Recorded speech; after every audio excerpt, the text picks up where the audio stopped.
So we've covered a lot of ground together. We've put in place a lot of basic strategy skills. So early on, we talked about how strategy ultimately needs to drive superior performance. We looked at some data. We saw that superior performance comes partly from the environments you choose to compete in, but a lot comes from what you do as a company. We talked about this notion of strategy, building on SWOT, as about fitting in your environment, which is just critically important today given all the change. Again, reinforcing this notion that strategy is about both the environment and what you do as a company. We then built out a set of frameworks to take that to the digital challenges that our people are facing today. The first step is to really develop an understanding about how your industry is changing, both for yourself, but for others around you in the organization with whom you're going to have to collaborate and come up with solutions. A huge part of what we looked at was understanding shifting value creation. How are new technologies opening up new ways to meet customer needs, making old products maybe obsolete, but creating the opportunity of new categories?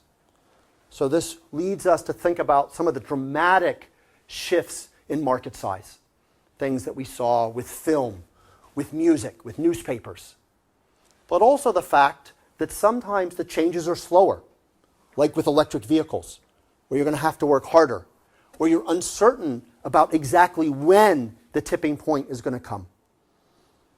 In addition to talking about value creation, we talked about value capture, that ultimately you need to not just collaborate and create value together, but you also have to find a way to hold on to some of that value as an organization and turn it into profits.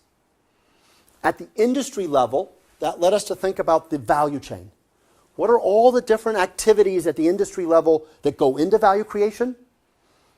And to step back and think, where are the areas that are going to set you up well to capture value? Particularly keep your eyes out for activities with positive feedback, where success breeds success, because that's going to create barriers to entry and sustainability.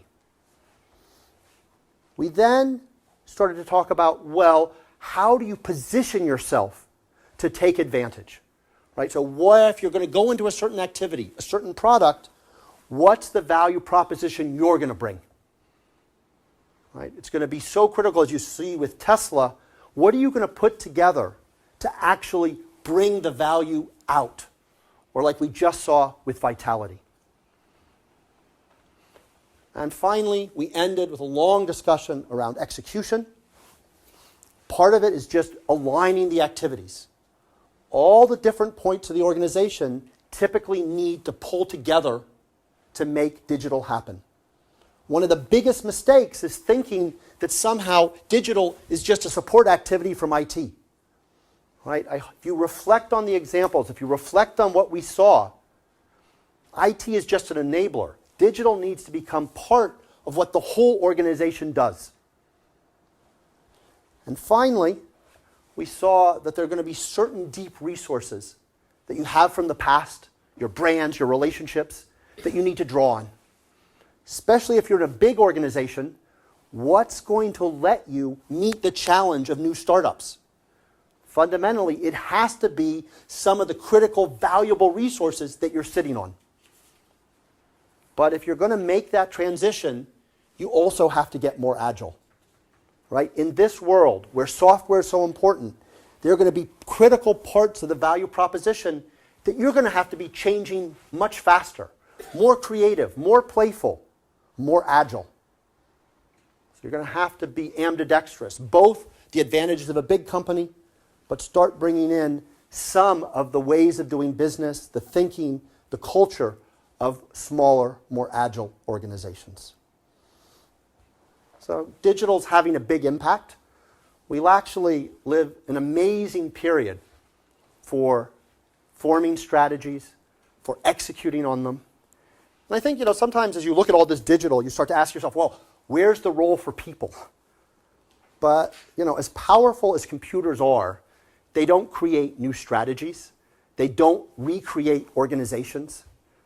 there's a whole element of creativity that has to happen if we as humanity are going to tap into the incredible potential that we have to reimagine our world over the next decades.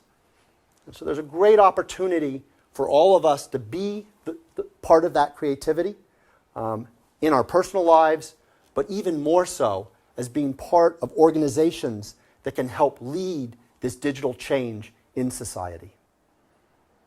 Thank you very much.